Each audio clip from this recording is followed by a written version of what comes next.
আমি খাচ্ছি আর দিয়াকে বারবার করে দেখছি। দিয়ার ভিতর কিসের এত অহংকার, ও সুন্দর এটাই কি ওর অহংকার? দিয়া বলল, এই তাকিয়ে কি দেখো?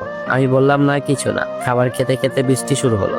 বৃষ্টি আমার অনেক ভালো লাগে, ছোটবেলা থেকেই খুব পছন্দ। মনে খুব ইচ্ছে জাগলো দিয়াকে সঙ্গে নিয়ে ভেজার জন্য, কিন্তু দিয়া কি রাজি হবে? ভাবতে ভাবতে খাচ্ছি। খাওয়া শেষ করে একটা সময় বসে দিয়ার সাথে গল্প করলাম। বৃষ্টিতে ভিজার ইচ্ছাটাও আরো বেড়ে গেল। আমি দিয়ার হাত ধরে নিয়ে হোটেলের সামনে এসে বললাম, চলো আজ দুজনে বৃষ্টিতে ভিজবো। দিয়ে আমার হাত থেকে টান দিয়ে ওর হাতটা সরিয়ে নিয়ে বলল, তুমি কি পাগল হয়ে গেছো নাকি? এত টাকা খরচ করে আমি মেকআপ করে এসেছি বৃষ্টিতে ভেজার জন্য? যত সব উদ্ভট কথাবার্তা বলো তুমি সিয়াম। তোমার কি হয়েছে? হঠাৎ তুমি গ্রামভূত হয়ে গেল নাকি? এটা কেমন শখ তোমার? দিয়ার কথায় পছন্দ আঘাত পেলাম, তবুও নিজেকে শান্ত করে রাখলাম। দিয়াকে যে ভালোবাসি। তখনই দিয়া বলে উঠলো, তুমি তোমার এই সব লেখামো পরিবর্তন করো, না হয় আবার তোমার সাথে আগামী পথ চলতে নতুন করে ভাবতে হবে। বলে সে একটা সিএনজি ডাক দিয়ে উঠে গেল। আমি ডাক দিলাম, কিন্তু আমার আর কোনো কথাই দিয়া শুনলো না। মেজাজটা তখন প্রচন্ড খারাপ হয়ে গেল। এত কিসের এই দিয়ার? তারপরে নিজেকে সামনে নিলাম, হয়তো ভালোবাসি বলে মন খারাপ হয়ে গেল, তাই আর বাইরে থাকতে ইচ্ছে করছে না। এদিকে বৃষ্টিতে আমার কোনো নাম নেই, তাই বাধ্য হয়ে আমি একটা সিএনজি নিয়ে বাসার উদ্দেশ্যে রওনা হলাম। বাসায় এসে কলিং বেল টিপতে এসে দরজা খুলে দিল। আমি রুমে যেয়ে দেখি নীরা নেই। মনে মনে ভাবলাম, ভালোই হয়েছে, ওকে দেখলে মন আরো খারাপ হয়ে যেত। আমি বারান্দায় যেয়ে দাঁড়িয়ে একটা সিগারেট জ্বালিয়ে বাইরে বৃষ্টি দেখছি। সিগারেট শেষ করে রুমে ঢুকেই খাটে বসতেই বুড়া দরজা খুলে ঘরে ঢুকলো। ওকে দেখে আমার প্রচন্ড রাগ হওয়ার কথা, কিন্তু ওর দিকে ভালো করে তাকিয়ে দেখলাম পুরো শরীর ভেজা। কেমন করে যেন রাগটা কমে গেল। ও লাজুক ভাবে মাথা নিচু করে দাঁড়িয়ে আছে, শরীর থেকে টপ টপ করে পানি বয়ে পড়ছে। বৃষ্টিতে এত সময় ভিজেছে তা আমার বুঝতে বাকি রইল না।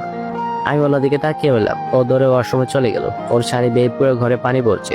আমি চুপ করে বিছানায় শুয়ে পড়লাম। অল্প সময়ের ভিতরে নীলা শাড়ি চেঞ্জ করে তোয়াল দিয়ে চুল মুছতে মুছতে বের হলো। মূল লগে একটা শাড়ি পরেছে নীলা। নীলা আমার সবচেয়ে পছন্দের রং হওয়ার কারণে চোখ আটকে গেল নীলার দিকে। অপরূপ সুন্দর লাগছে নীলাকে। আয়নার সামনে যে চোখে কাজল দিচ্ছে, আয়নায় নীলার প্রতিদ্বন্দ্বী বেশি আসছে। সাধারণ সাজে অপলক সুন্দর লাগছে নীলাকে। নীরা সাজা শেষ করে আমার দিকে তাকাতে আমি নিজেকে লুকাতে চাইলাম, কিন্তু আমি জানি আমি তা পারিনি। নীরা আমার পাশে এসে বসলো। আজ এত তাড়াতাড়ি চলে আসলেন বাসায়? আমি বললাম, এমনিতে কিছু দরকার আছে, না থাকলে আমার সাথে কোনো কথা বলার দরকার নেই। নীরার মুখটা ফ্যাকাশে হয়ে গেল। সে মাথা নিচু করে বলল, আচ্ছা আমাকে কেমন লাগছে আজ? আমি ওর দিকে না তাকিয়ে বললাম, যেমন ছিলে তেমনই। নীরা আর কোনো কথা না বলে চলে গেল ঘর থেকে বাইর হয়ে। আমি মেসেঞ্জার অন করে দিয়েকে নক দিলাম। দিয়ে বললাম, রাগ করছো? দিয়ে রিপ্লাই করলো, রাগ করবো না তো কি করবো? তুমি বাংলাদেশে এসে কেমন হয়ে গেছো একবার ভেবে দেখেছো?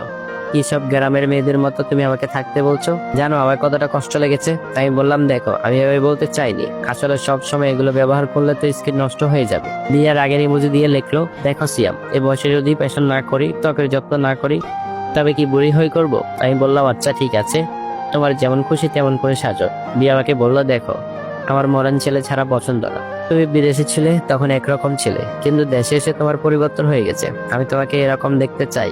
আমার সাথে খ্যাত টাইপের কথাবার্তা কখনই বলবো না, আর না হলে হয়তো আমাদের রিলেশনটা আর কন্টিনিউ করা সম্ভব হবে না। দিয়ার কথায় প্রচন্ড আঘাত পেলাম। এগুলো কি বলছে দিয়া? আজ প্রায় 4 মাস ধরে ওর সাথে সম্পর্ক, হঠাৎ করে এতটা পরিবর্তন কেন? আমি তারপরও নিজেকে সংযত করে নিলাম। এমনিতে সংসারে অশান্তিতে আছি, তার উপর যদি দিয়ার সাথে ঝামেলা করি তবে মনটা আরো খারাপ হয়ে যাবে। তাই ওকে বললাম, আচ্ছা ঠিক আছে, আমি যেমন ছিলাম তেমনই থাকবো। দিয়ে একটা হাসির ইমোজি দিল। এর মাঝে নীরা নাস্তা নিয়ে ঢুকলো। আমি খেয়াল করে দেখলাম আমার প্রিয় লুচি আর আলুর দম নিয়ে এসেছে। আমার অসম্ভব প্রিয় একটা খাবার। এই বৃষ্টির দিনে আমার নাস্তা মানেই জিভে জল চলে আসা। নীরা নাস্তাগুলো এগিয়ে দিল। আমি কোনো কথা না বলে খেতে শুরু করলাম। খাবারের টেস্ট আজ অন্যরকম লাগছে। মায়ের হাতের লুচি আর আলুর দম অনেক প্রিয় আমার, তাই তার হাতের লুচির স্বাদ আমি কখনোই ভুলতে পারবো না। আমি নীরাকে প্রশ্ন করলাম, লুচি কি তুমি বানিয়েছো? নীরা মাথা নেড়ে বললো, হ্যাঁ আমি বানিয়েছি। আমি বললাম, খুব ভালো হয়েছে। নীরা একটা লাজুক হাসি দিল। আমি বললাম, এটা আমার খুব প্রিয় একটা খাবার। নীরা মাথা নেড়ে বললো, আমি জানি। আমি বললাম, কে বলেছে? মীরা বলল, আপনার ভাইয়ের জন্য যখন বলতাম সে তখন খেতে খেতে বলতো আমার খুব পছন্দের খাবার লুচি। এর জন্য নাকি ছোটবেলায় 2 ভাই অনেক ঝগড়া করতেন। সেই মানুষটা আপনাকে অসম্ভব ভালোবাসতো। বলতে বলতে দেখলাম নীরার চোখের কোণে পানি চলে এসেছে। নীরা চোখের কোণের পানি লুকাতে হয়তো ধরে চলে গেল বারান্দায়। পুরোনো দিনগুলির কথা মনে পড়ে গেল। 2 ভাই কতই না মজা করতাম। দুজনের সবকিছু একই রকম লাগতো। জামা কাপড় খাবার সবকিছুই 2 ভাইয়ের একই রকম থাকতো ছোটবেলা থেকে। নীরার মন খারাপ হয়ে গেছে হয়তো ভাইয়ের স্মৃতি মনে পড়াতে। ভাবতে ভাবতে কেন জানি বারান্দায় নীরার পাশে যে দাঁড়াতে খুব ইচ্ছে করলো। হাত থেকে নেমে আমি যে দাঁড়ালাম বারান্দায় নীরার দিকে। নীরার চোখ বেয়ে টপ টপ করে পানি পড়ছে। কেন জানি প্রচন্ড রাগ হচ্ছিল। আমার কাছে মনে হচ্ছে নেকা কান্নাকাটি করছে নীরা। কিছু বলতে যাওয়া এমন সময় নীরা বলে উঠলো,